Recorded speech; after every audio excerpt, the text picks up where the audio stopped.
Welcome to the last breakfast. Please enjoy the video. You start by preparing credentials so requests authenticate reliably. Create a cloud project and enable the Google Chat API. Once done, create an OAuth client or a service account and download the JSON key.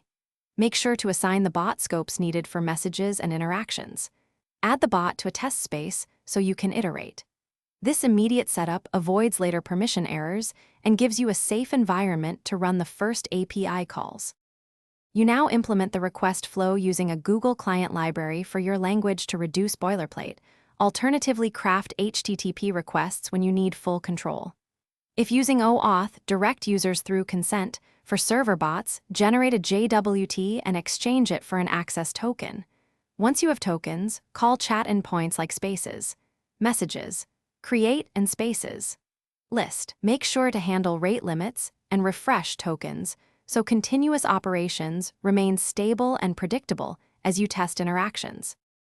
You finish by deploying the bot to a secure HTTPS host or Cloud Run and configuring the chatbot's inbound event URL. Then thoroughly test message posting, cards, and interactive actions in a staging space. Verify IAM permissions, API quotas, and logging so you can diagnose failures quickly.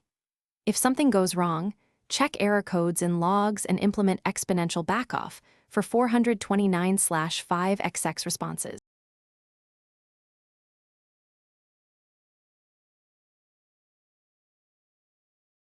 Thanks for watching. If this was helpful, leave a like and consider subscribing. See you next time.